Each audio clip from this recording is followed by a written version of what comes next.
Part of the frame, Pluto entering Capricorn, was cruising through the ephemeris in 1980 with late great astrologer Jim Lewis, and we were like, whoa, look at January 2008.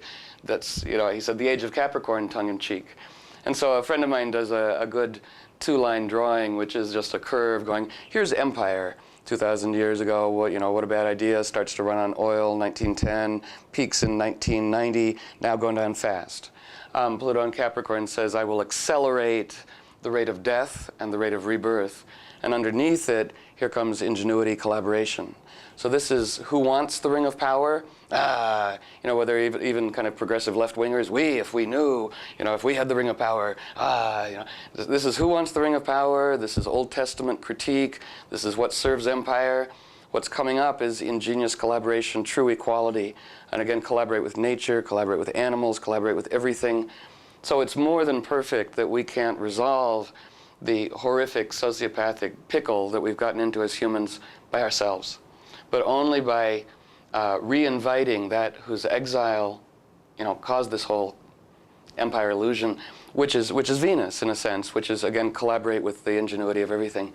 So as we know, Saturn rules, Capricorn, incarnation of Saturn. So Capricorn, structure of world. So it's our skin, our bones, our teeth, our bridges, our infrastructures, our governments, our businesses.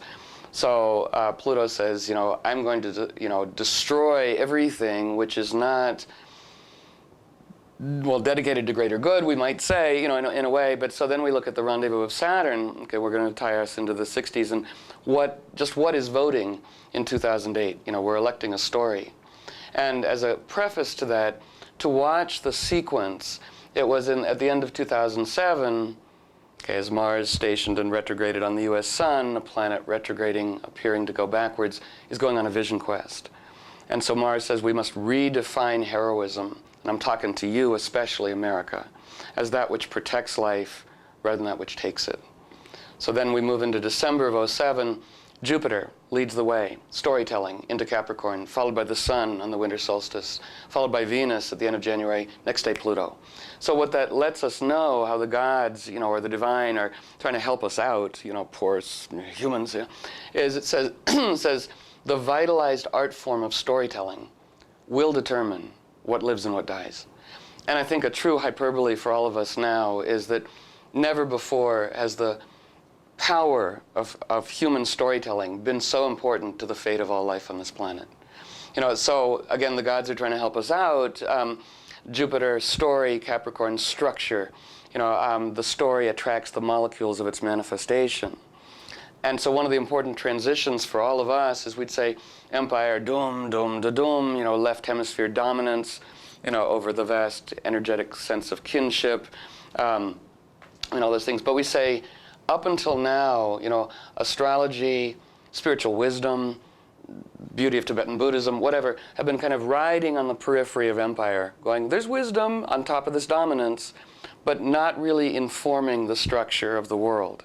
So part of the complexity, and we invite complex storytelling, as people, Americans, bless their gullible hearts too, go, oh, Tibet, it's perfect. And it's like, no, Dalai Lama, wonderful, Tibet, 14th century feudalism, complex story, not simple.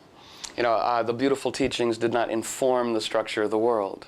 In fact, this complex arrangement of esoterica and spirituality and its relationship to tyranny and the court and the emperor, and the fringes. So part of what's available now, which is really cool, all these earth guys, says, well, let us embody and live all that we know. Let's have wisdom and compassion inform the absolutely mundane structures of life. May our economy be an environmental economy. People are working on this. No borrowing. May our financial system. May our fuels. The relationship of what a culture uses as fuel is its Mars also, and so also to be micro agents of the good story. We also say everything real, everything symbolic. What fuel do we run on? If we run on righteous high dudgeon, we are informed, cool people, and you are idiot dingbats. It's a very sludgy fuel. So I think part of the deal right now is the micro to the macro. Saturn's in Virgo, the micro, and on election day of November 4th, 2008, opposite Uranus at that 1819 Virgo Pisces, tyranny or freedom. Let each person define leadership. Let us collectively define leadership that is dedicated to equality and ingenuity, and let reverence for life move back into leadership. But that 1819 degree is the degree of the Uranus-Pluto conjunction, 1968, the whole 60s. It's the degree of where the sun was in the founding of the city of New Orleans. So New Orleans is voting. 1960s is voting. The revolution, good, but failed. And now we pick it up and animate the desirable part of the 60s. September 11th, the sun's at 1819 Virgo. September 11th, very resonant date in American history. September 11th, 1865 is the first black false flag terrorism. Mormons dress up as Indians and massacre the settlers. September 11th, 1865. I think it's the Bear Creek Massacre.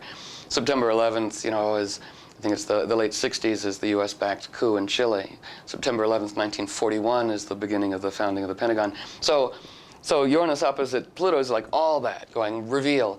So what I like to do is, again, we're moving everything. If we all lived what we knew, we'd all be in great shape.